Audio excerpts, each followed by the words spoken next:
Dear Esther, I have now driven the stretch of the M5 between Exeter and Bristol over 21 times.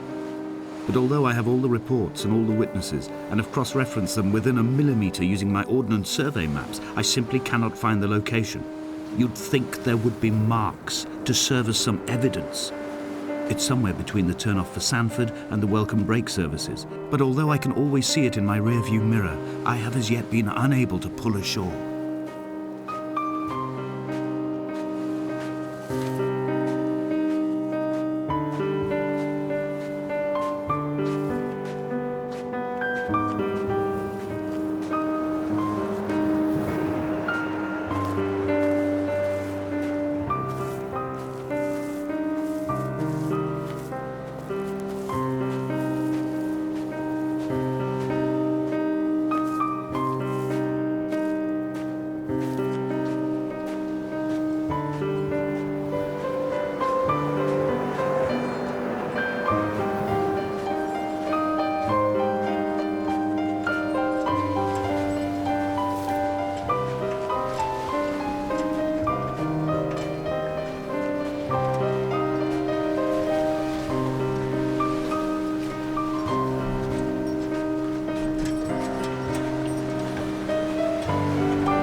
There must be a hole in the bottom of the boat. How else could new hermits have arrived?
All night the boy has kept me lucid. I sat, when I was at the very edge of despair, when I thought I would never unlock the secret of the island, I sat at the edge and I watched the idiot boy blink through the night. He's mute and he is retarded, and he has no thought in his metal head but to blink each wave and each minute aside until the morning comes and renders him blind as well as deaf-mute. In many ways, we have much in common.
I had kidney stones, and you visited me in the hospital. After the operation, when I was still half submerged in anesthetic, your outline and your speech both blurred. Now my stones have grown into an island and made their escape, and you have been rendered opaque by the car of a drunk.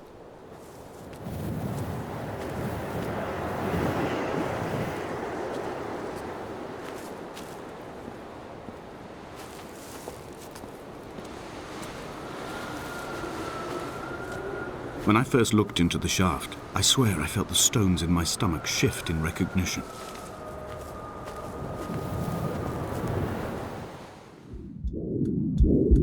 Come back.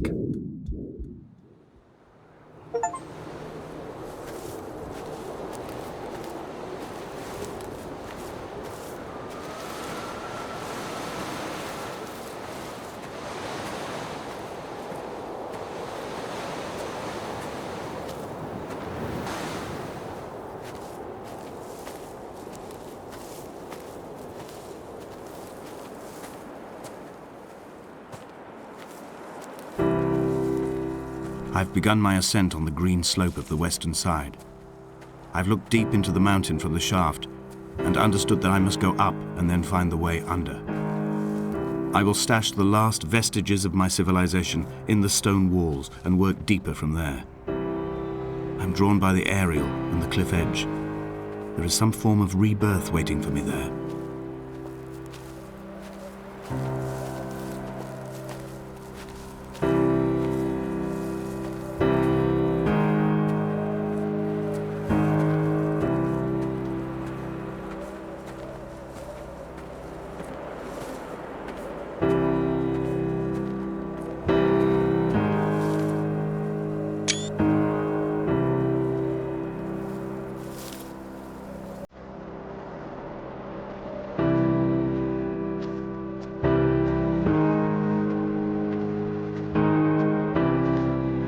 The bothy was constructed originally in the early 1700s.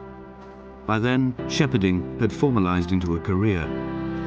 The first habitual shepherd was a man called Jakobsen, from a lineage of migratory Scandinavians. He was not considered a man of breeding by the mainlanders. He came here every summer whilst building the bothy, hoping eventually that becoming a man of property would secure him a wife and a lineage. Donnelly records that it did not work.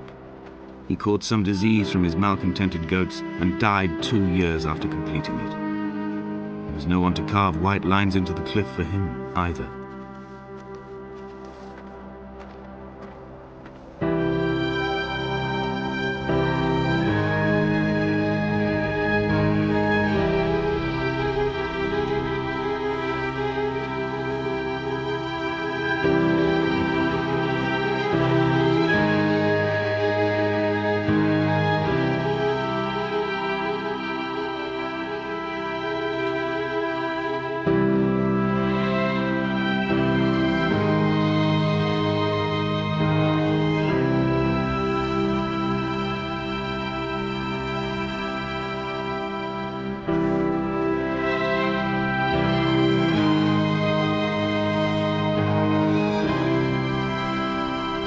Inventory. A trestle table we spread wallpaper on in our first home. A folding chair. I laughed at you for bringing camping in the lakes. I was uncomfortable later and you laughed then. This diary, the bed with the broken springs. Once asleep you have to remember not to dream.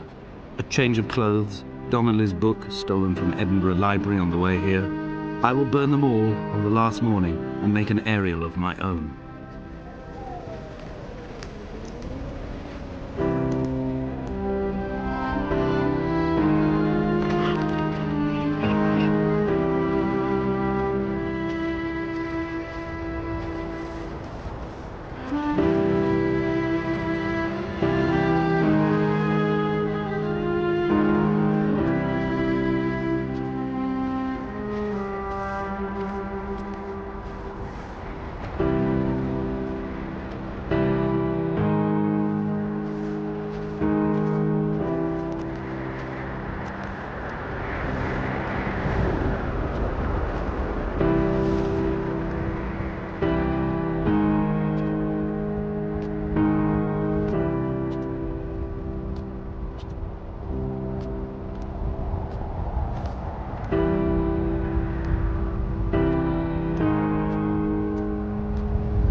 What to make of Donnelly, the laudanum and the syphilis?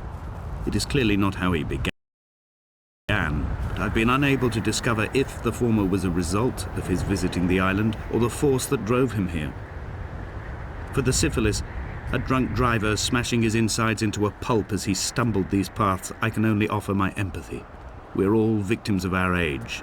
My disease is the internal combustion engine and the cheap fermentation of yeast.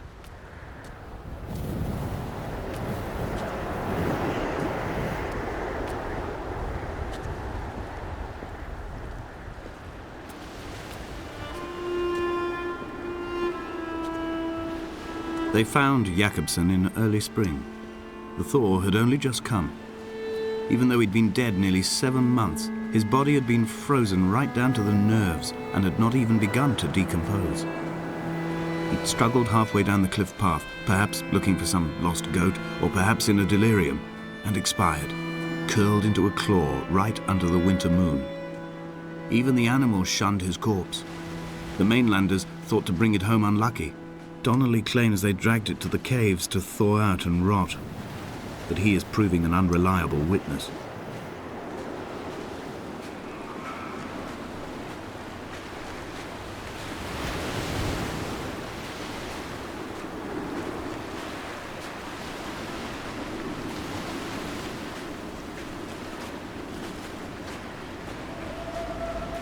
Climbing down to the caves, I slipped and fell and have injured my leg. I think the femur is broken. It is clearly infected. The skin has turned a bright, tight pink, and the pain is crashing in on waves, winter tides against my shoreline, drowning out the ache of my stones. I struggled back to the bothy to rest, but it has become clear that there is only one way this is likely to end. The medical supplies I looted from the trawler have suddenly found their purpose. They will keep me lucid for my final ascent.